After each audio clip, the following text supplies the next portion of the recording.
Kinuha nga akong ninang ng friendship ko, hindi lang isa kundi dalawa. Ay naku mare, hindi mo kaya kambal yung anak. Andito na nga kami sa simbahan at ito nga magiging mga kumari ko.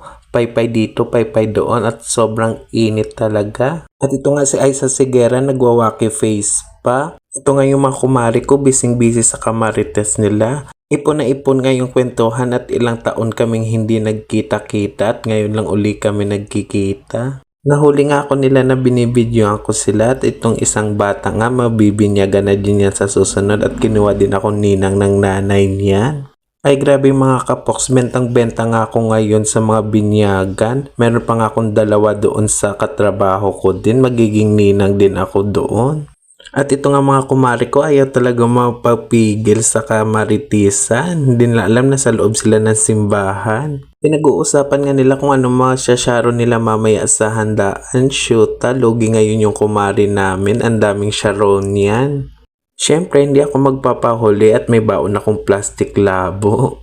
Pumasok na nga kami sa simbahan at ayan nga, nagpipitsura na kami. Gusto nga daw ng kumari namin may picture bawat isang ninong at ninang para may ebidensya sa December na naging ninong kami sa anak niya at walang lusot. Sobrang init nga sa loob ng simbahan pero nakapag-jacket pa rin ako. Shoot, pawis na pawis talaga ako. At ako na nga yung pipicturan para may ebidensya daw yung kaibigan ko na naging ninang ako ng anak niya. Tawang-tawa nga yung kumari ko sa akin. Bukod kasi sa maganda daw ako, malaki daw ako magbigay ng pakimkim at pamasko sa mga inaanak ko. Shoot, hindi niya alam 100 lang yung ipapakimkim ko sa kanya ngayon.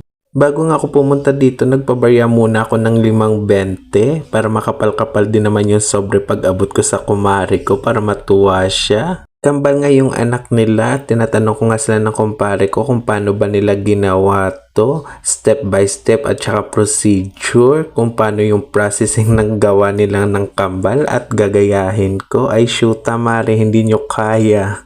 Mga professional nga lang daw yung kayang gumawa at sa tingin niya daw kayang-kaya ko din gawin kaya sabi ko sa kanila susubukan ko pag uwi ko. Pagkatapos nga namin magpicturan, lumabas na nga kami sa simbahan at inaantay na namin yung sundo namin at pupunta na kami sa reception. Ito nga yung exciting part kapag may mga okasyon, syempre yung handaan at ito nga yung kumari ko, bantay na bantay talaga sa mga kumpare namin at kumari na kumukuha. Kung sino nga daw yung malaki yung kain, siya yung malaki yung pakimkim. Charis lang, ang daming ang hinandan ng kumari namin at ang sasarap. Ito nga yung mga kumpare ko at ang gugwapo naman talaga, ang sasarap ng pagkain.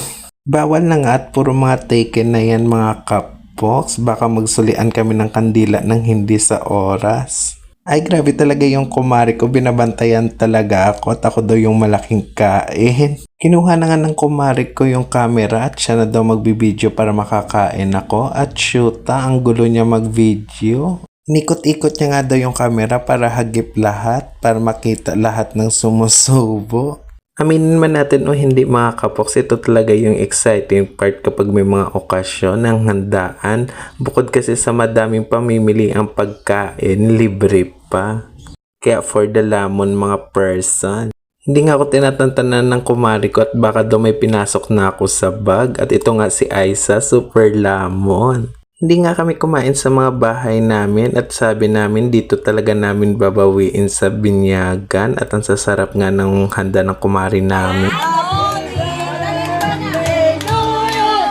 Happy birthday to you!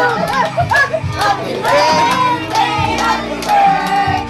Happy birthday to you!